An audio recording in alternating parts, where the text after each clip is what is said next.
بسم الله والحمد لله والصلاة والسلام على رسول الله أما بعد.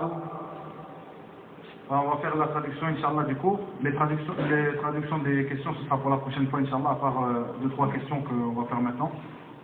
On va commencer juste par la traduction des questions avant qu'on oublie.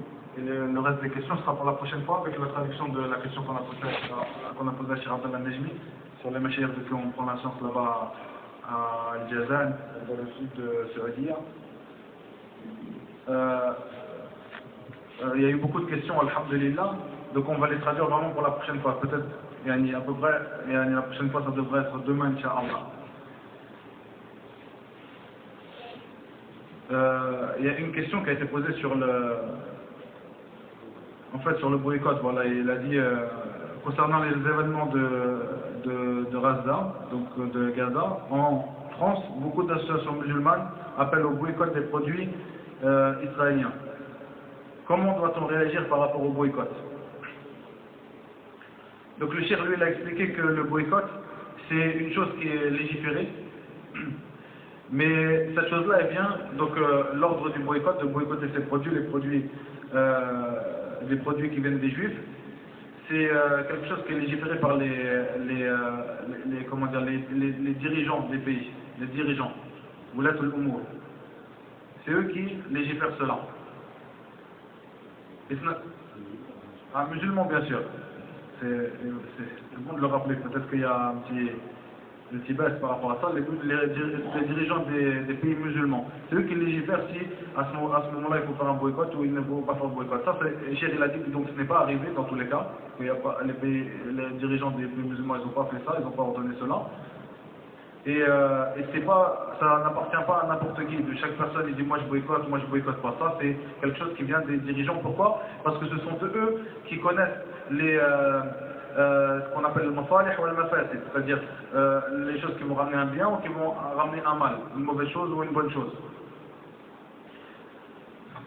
Il a dit, le cheikh, que la base, c'est que c'est autorisé de faire le commerce, de vendre et d'acheter avec les gens du livre, parmi les Yahoud.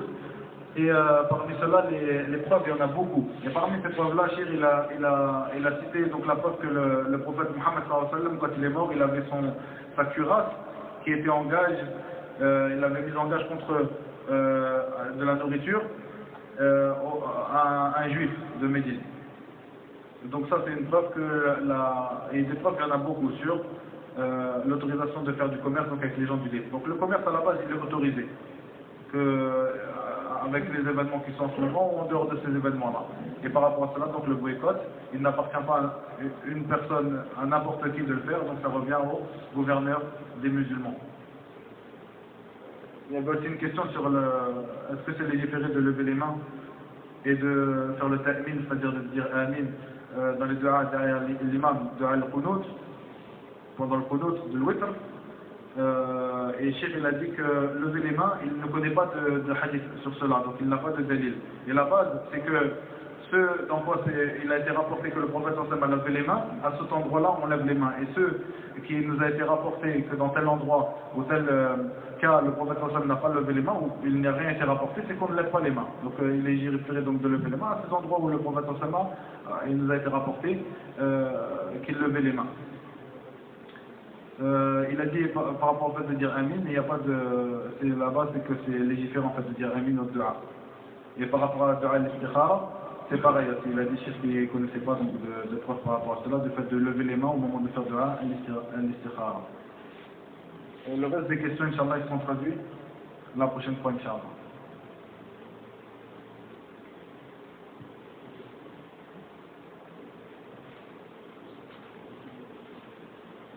Donc, pour commencer, on part toujours sur cette parole, la parole de Cheikh al-Imam Mohammed ibn Sirin, rahimahullah, inna hadha al-ilma dinun fanduru amman ta'khuduna dinakum.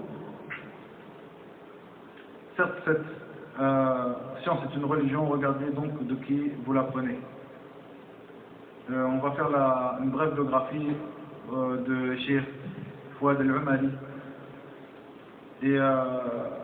Et donc, ce qui nous importe, bien sûr, comme on met en avant, c'est vraiment les recommandations des gens de science par rapport à lui. Donc, une brève biographie pour savoir de qui on prend notre science, et surtout ces tazkiyat, ces éloges et ces recommandations de prendre la science de lui, des gens de science. C'est vraiment ça qui nous importe, comme on l'a répété plusieurs fois. Une personne, elle peut étudier chez des grands savants pendant des années, chez les grands imams de ce temps, mais ça ne veut pas dire que du fait qu'elle s'est assise là-bas, que premièrement, elle a profité de la science, et deuxièmement, si elle a profité de la science, qu'elle est recommandable, que son manhaj est clair, et qu'elle est recommandée auprès des gens de science pour prendre la science de eux. Donc, Cheikh Fouad, c'est Cheikh Abou Abdelrahman, Fouad ibn Saoud el-Umari. C'est un membre, c'était un membre à l'époque à Jeddah, dans la ville de Jeddah, de Hayat al-Amr bil Ma'ruf wa al-Nahy 'an al-Munkar, en Saoudie, c'est-à-dire la brigade de l'Amr bil Ma'ruf, donc d'ordonner le bien, et al-Nahy 'an al-Munkar, donc de réprouver le mal, une brigade qui est là-bas en Saoudie, dans le Mamlaka al-Arabia al-Saoudiyya, al-Mubaraka, Hafidha Allah. Et donc c'était un membre de cette brigade, et c'est toujours un membre de cette brigade, sauf que maintenant il est à Mecca, et c'est le suppléant donc, du directeur de cette brigade, dans la ville de Mecca. Pour savoir vraiment qui sont ces gens-là, il y a un père qui a posé la question, qui a demandé au shir de nous donner une explication ou quelques exemples de ce qu'elle fait cette brigade en fait. Quelles sont les œuvres qu'elle fait, cette brigade, ou quelle est son utilité en fait. Et donc Cheikh il a répondu, on fera la traduction pour le prochain cours, Inch'Allah. Donc Cheikh il a étudié à l'université de Médine, où il est sorti de la branche du hadith. Il a étudié aussi à l'université ensuite de Mecca des études par rapport à cette brigade. Donc, cette brigade de l'Amr bil Ma'ruf wa al-Nahy 'an al-Munkar, à l'université de Qura à Mecca. Cheikh il a étudié chez beaucoup de savants, parmi eux il a pris la science de Cheikh Ibn Baz, Cheikh Ibn Uthaymin, rahimahullah, il a pris la science de Cheikh Abdel Mohsin al-Abbad, Cheikh Ubayd al-Jadili, et parmi ces savants qui le recommandent, Cheikh al-Allama, l'imam Cheikh Ubayd al-Jadili, Hafidahullah. Donc cette tazkiyat de Cheikh Ubayd, elle est connue, elle est répandue, elle est très répandue, donc cette tazkiyat sur Cheikh Fouad, où il dit que, dans le sens que Cheikh Fouad, il dit donc Cheikh Ubayd, c'est notre élève, c'est notre accompagnateur, et il est avec nous depuis plus d'une décennie. Donc Cheikh Fouad, il est très connu par nos mashayikh, et parmi eux cet imam dans Salafiyya, Cheikh Ubayd al-Jadili, Hafidahullah, qui lui fait cette recommandation. Et donc il est toujours, comme je vous ai dit, donc, il est donc le suppléant du directeur de cette brigade à Mecca en ce moment. Donc le Cheikh il a commencé par Khutbat al-Haja, Khutbat ibn Mas'ud, radiyallahu anhu. Ensuite, il a remercié son Seigneur d'avoir il a remercié son Seigneur d'avoir facilité donc cette rencontre. Ensuite, il vous a aussi remercié vous d'avoir pu permettre donc il vous remercie donc d'avoir pu permettre cette rencontre et toi avec vous. Ensuite, Cheikh, il a expliqué que le cours il va tourner autour de Surat al-Asr, la Surat de l'Asr, le temps comme ils le traduisent. Il dit, Cheikh, que cette Surah, elle est immense. Et il dit que l'ensemble de la parole d'Allah est immense.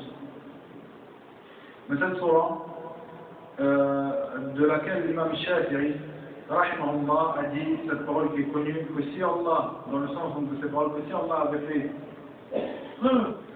n'avait fait descendre que cette Surah pour ses serviteurs, elle leur aurait suffi. Elle leur aurait suffi, cette Surah, Surah al-Asr.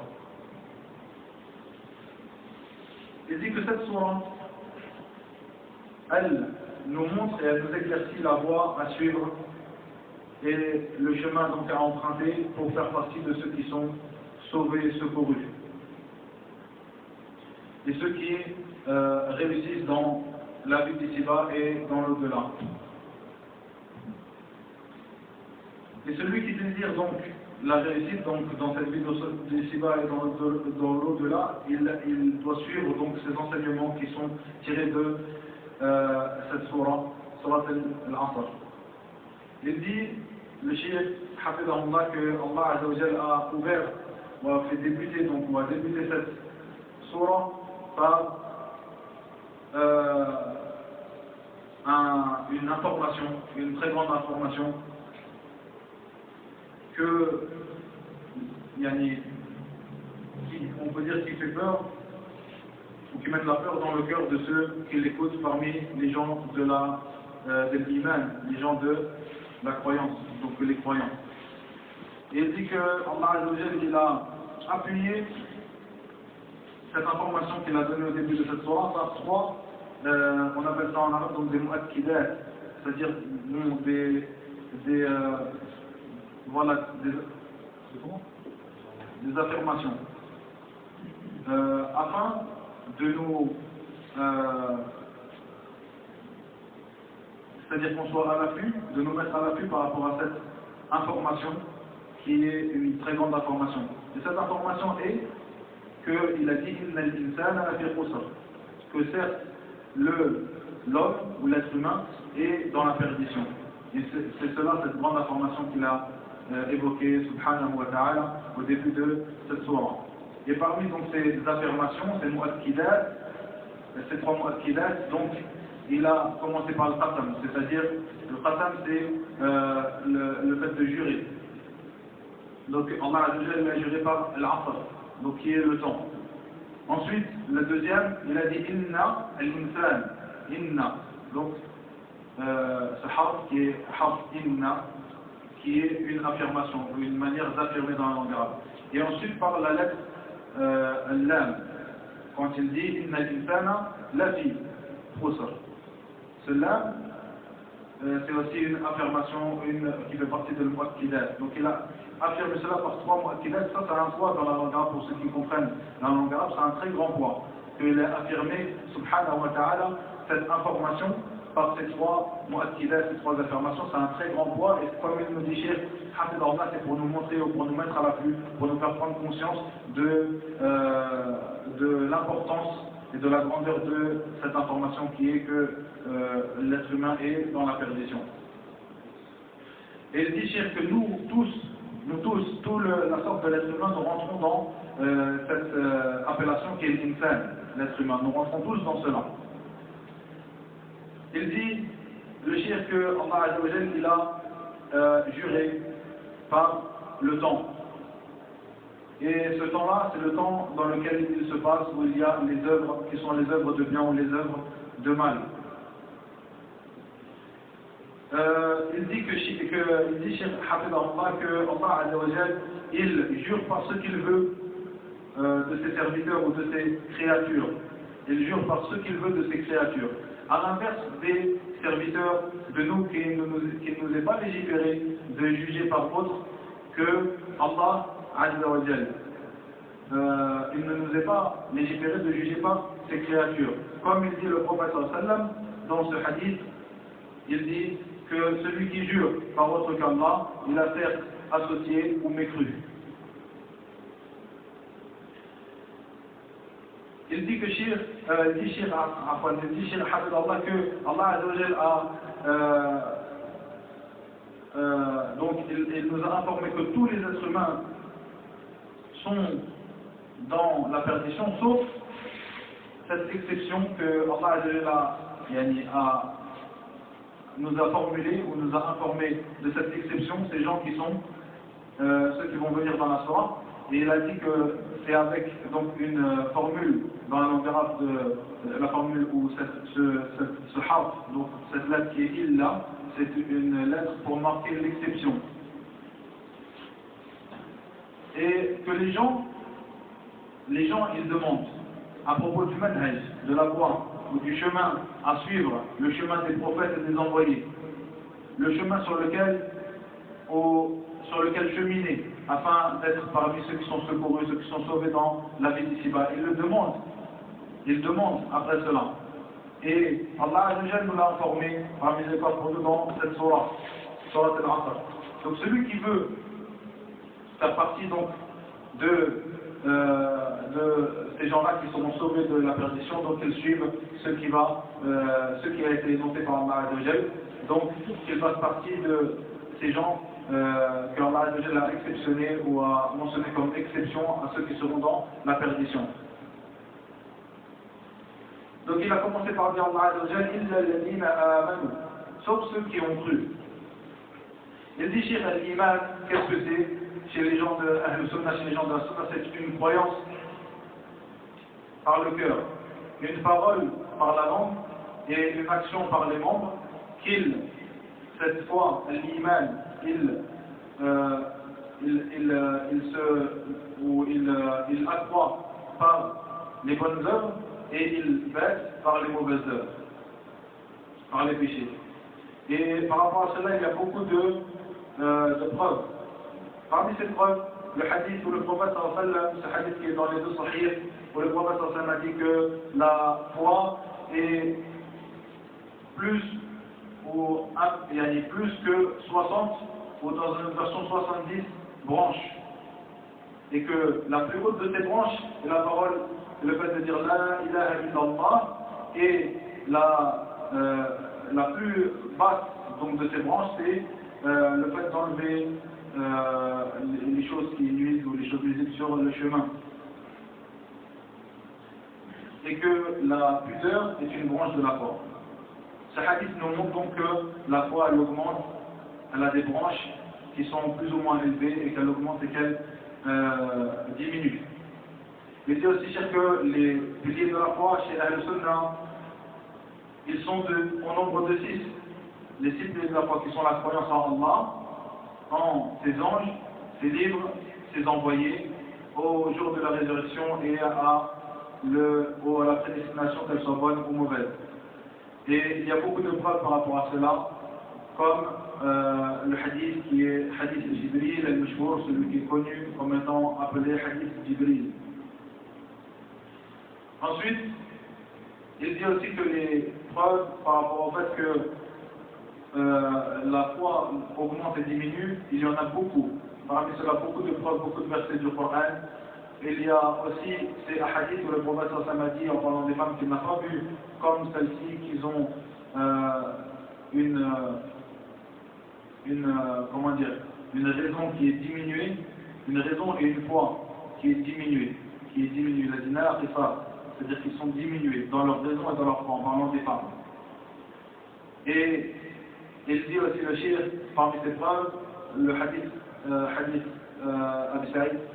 Abi Sa'id ibn al-Khudri qui est dans Sahih Muslim, où le prophète sallallahu alayhi wa sallam dit celui d'entre vous qui voit un acte blâmable ou un mal ou une chose blâmable, qu'il le change par sa main, et s'il ne peut pas, par sa langue, s'il ne le peut pas, par son cœur, et il n'y a pas derrière cela de foi. Ou dans une version, c'est la plus basse, c'est le plus bas de la foi. Et donc ça, ce sont des preuves sur le fait que la foi, elle augmente et elle diminue. Il revient chez Rézi sur cette parole d'Allah où il dit « Illa alladhina amanu » sauf ceux qui ont cru. Il dit que le serviteur ne peut pas arriver à cette foi et connaître cette foi que par la science légiférée. La science légiférée, et il dit que cette science-là, c'est la science du Coran et de la Sunna. Et ça, c'est une preuve, donc cette sourate, c'est une preuve par rapport à l'importance et au bienfait de la science légiférée, qui est donc la science du Coran et de la Sunna. Et dit cher, parmi cela aussi, il y a le hadith, comme preuve de cela, le hadith où le prophète c'est le hadith Muawiyah ibn Abi Sufyan, radiyallahu anhuma, qui est dans As-Sahihayn, où le prophète dit que celui à qui Allah Azza wa Jal veut du bien, il lui donne la compréhension de la religion, donc la science dans la religion. Et il dit, on comprend, donc de cela on voit que ça, c'est ceux que Allah Azza wa Jal à qui il veut du bien, donc il leur donne cette compréhension, la science, il leur accorde la science dans la religion, et ça, inversement, on comprend donc que celui à qui Allah Azza wa Jal n'accorde pas cette compréhension de la religion, cette science dans la religion, il ne lui a pas voulu du bien. Il dit donc le cheikh il donne le conseil que l'homme il doit être avide donc d'apprendre la science légiférée afin de connaître la foi, cette foi qui est la foi en Allah Azza wa Jal, en ses anges, ses livres, ses prophètes ou ses envoyés et le jour du jugement et la prédestination bonne ou mauvaise. Ensuite, le cheikh dit que l'œuvre plus, parce qu'Allah Azza wa Jal a dit donc dans cette sourate, illa alladhina amanu wa amilu salihat, sauf ceux qui ont cru et qui ont fait les bonnes œuvres. Il dit l'œuvre qui est légiférée, il dit cette œuvre-là, donc c'est l'œuvre qui est légiférée. Et la plus grande des bonnes œuvres, après, donc c'est at-tawhid, l'unicité d'Allah Azza wa Jal. Ensuite, il vient directement la prière. La plus grande des œuvres, c'est après at-tawhid, l'unicité d'Allah Azza wa Jal, la prière. Et que Allah Azza wa Jal l'a appelé l'iman aussi. Allah dans le Coran, il a appelé la prière iman, c'est-à-dire la foi. Il a nommé par ce mot-là, la foi, l'iman, la prière. Comme dans ses paroles, Azza wa Jal, dans le sens approximatif, où il dit il ne convient pas ou il n'appartient pas à Allah de faire perdre votre foi, ou de faire perdre donc oui, votre foi. Et ça, c'était, comme il dit le cheikh, c'était cette foi, c'est la prière des musulmans vers donc dans la qibla de Bayt al-Maqdis, c'est-à-dire de Jérusalem ou de Quds. Le cheikh il dit donc que ça, il a rappelé, Allah il a rappelé une chose qui est particulière après une chose générale. Donc il a dit sauf ceux qui ont cru et qui ont pratiqué les bonnes œuvres. Les bonnes œuvres font partie de la foi. Donc c'est quelque chose de plus général que la foi. Ceux qui ont cru, c'est une chose générale. Et ceux qui ont pratiqué les bonnes œuvres, c'est une chose particulière. Si Allah a rappelé cette chose particulière, après l'avoir rappelé déjà donc dans la généralité de ceux qui ont cru, c'est pour nous montrer l'importance de ces œuvres pieuses. C'est une manière de nous montrer l'importance de ces œuvres pieuses dans la vie du musulman. Et il dit chez Hafidahullah que le paradis, la cause de l'entrée au paradis, c'est les œuvres pieuses, comme Allah le dit dans le sens approximatif de ses paroles. Ceci donc rentrer au paradis rentrez donc au paradis par ce que vous avez œuvré.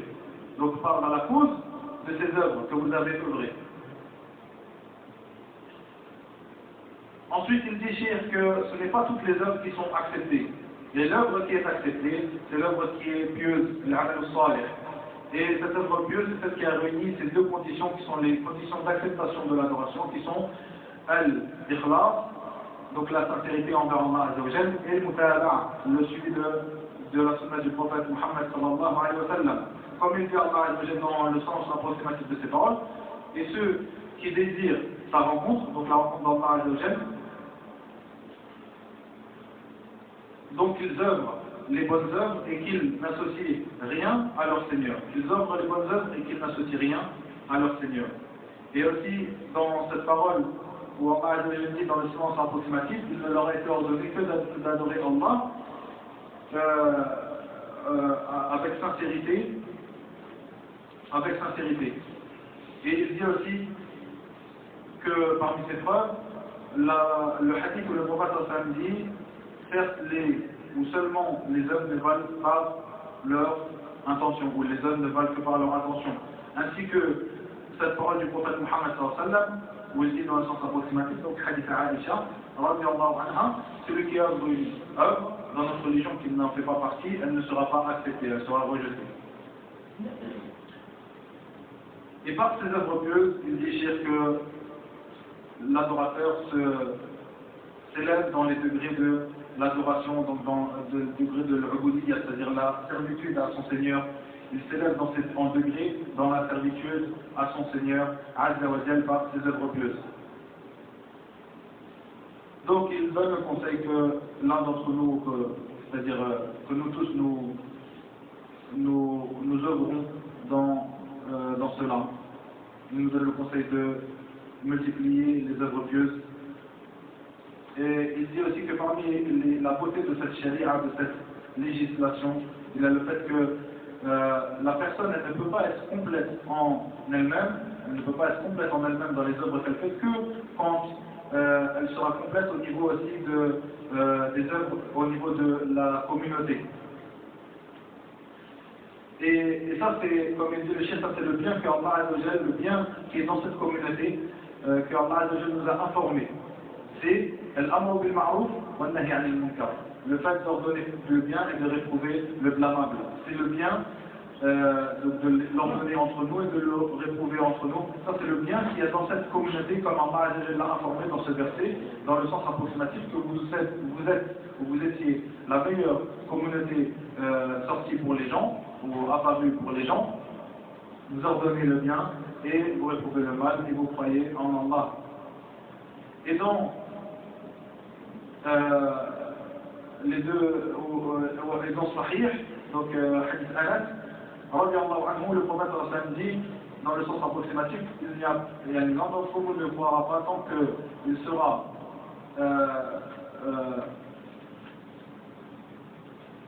tant qu'il aimera pour son frère ce qu'il aime pour lui-même. L'un d'entre vous ne croira pas tant qu'il aimera pour son frère ce qu'il aime pour lui-même. Et donc c'est pour ça que Allah Azza wa Jalla dit dans cette sourate Al-Asr, wa tawasaw bil haqq. Donc le fait de s'enjoindre mutuellement à la vérité. Et ça, cette enjointe mutuelle à la vérité, c'est pour l'ensemble des créatures. Le fait de s'enjoindre à cette vérité, et cette vérité c'est l'iman ou l'abd salih, comme il a précisé dans la sourate. Cette vérité, quelle est-elle? Al-haqq, al-tawassi bil haqq, donc ce qui est évoqué dans cette sourate, qu'est-ce qu'il en est? C'est l'iman ou l'abd salih qui a été évoqué avant cela donc dans la sourate. Et ça c'est pour l'ensemble des créatures d'Allah Azza wa Jal, donc de les enjoindre à la foi en Allah et l'abd salih, les œuvres pieuses. Donc il les appelle, donc il nous convient d'appeler les gens à la foi en Allah Azza wa Jal et à faire des œuvres pieuses. Il nous convient aussi de leur ordonner le bien et de leur réprouver le mal. Et ça c'est pour, comme il a dit, pour l'ensemble des créatures, donc pour le mécréant ainsi que le muqtadi', les gens de la bid'a, et aussi ceux qui font des péchés, ceux qui tombent dans les péchés.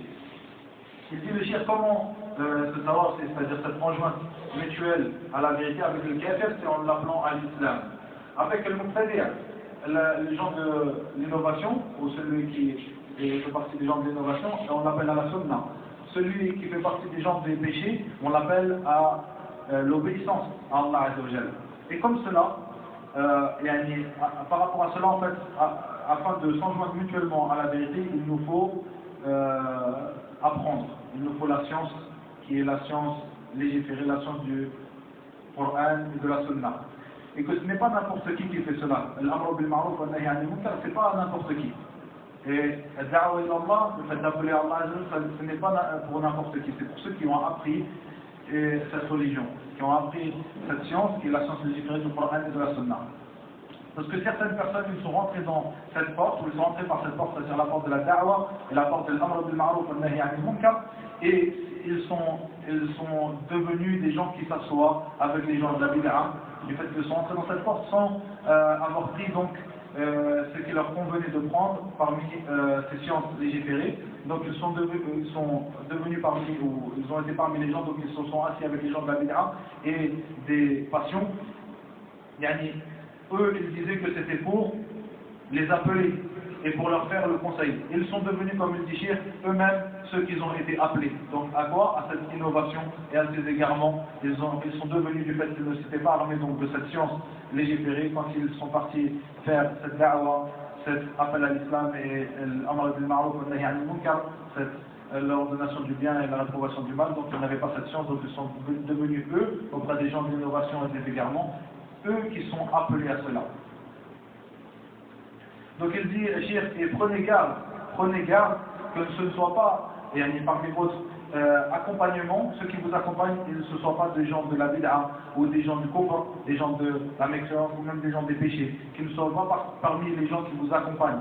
Les gens qui vous accompagnent, comme il dit le prophète sallam, il ne convient pas aux musulmans, donc que ce soit ces gens-là qui l'accompagnent, comme le dit le prophète sallam, comme dans Musnad de l'imam Ahmad.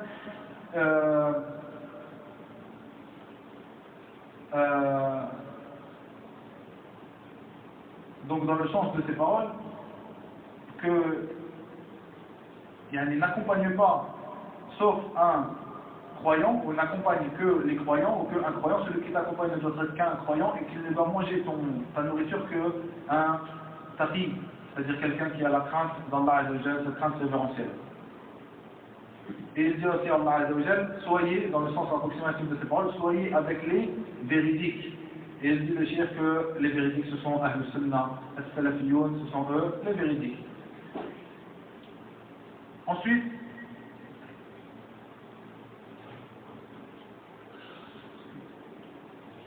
donc il donne encore une fois le conseil de faire bien attention que ce ne soient pas les gens qui sont avec toi, qui t'accompagnent, ces gens-là, les gens du kufr, de la mécréance, ni les gens de la bid'a, ni les gens des péchés. Et il appuie beaucoup dessus le chef que ce ne soient pas ces gens-là qui soient dans ton entourage, dans ton accompagnement. Et celui qui n'a pas étudié, donc comme Cheikh l'a dit, que ce n'est pas n'importe qui font cette da'wa ila Allah, et l'amr bil ma'ruf wa nahy anil munkar, ce sont les gens qui ont étudié la science. Et si toi tu ne fais pas partie de ces gens-là qui ont étudié la science et légiféré, il ne te reste une chose à faire. Il ne rentre pas dans cela, Cheikh te dit, ne rentre pas dans cela, mais plutôt assieds-toi et apprends. Demande la science.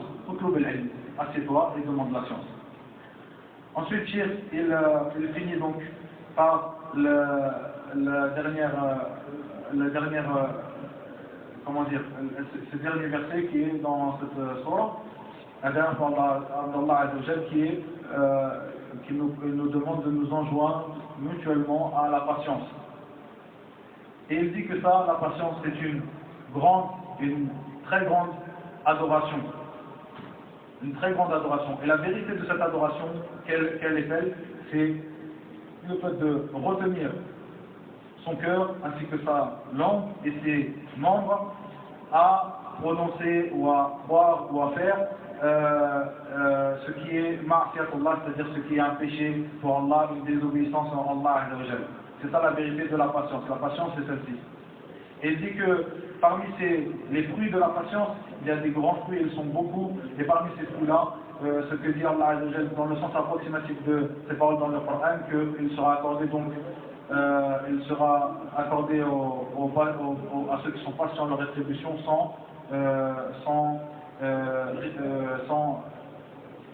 hisab, sans être jugé ou jugé ou sans rendre des comptes, sans avoir à rendre des comptes. Ça c'est la récompense et ça ce sont les fruits de la patience. Et aussi les gens qui sont patients, les patients, c'est eux qui bénéficient de ce qu'on appelle al-ma'iyya al-khassa lillahi azza wa jalla. C'est cet accompagnement ou cet accompagnement comme on pourrait traduire Allahu a'lam, si on peut traduire comme cela, cet accompagnement qui est propre à ces gens-là, ceux qui sont aux patients, comme il le dit Allah dans le sens approximatif dans le Coran, que Allah est avec les patients.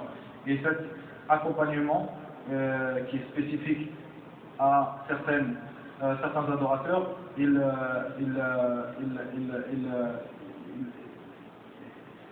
détient, donc il renferme le secours d'Allah Azzawajal pour ceux avec qui, donc ceux qui bénéficient de cet accompagnement spécifique d'Allah Azzawajal. Donc quand Allah Azzawajal dit Allahu ma'as sabirin, que Allah est avec les patients, donc cette ma'iyya al-khassa, elle contient le secours d'Allah Azzawajal pour ceux qui ont été parmi les patients. وإلى هنا وبالله التوفيق وصلى الله وسلم وبارك على نبينا محمد والحمد لله رب العالمين. Donc les questions on les traduira la prochaine fois, Inch'Allah. Et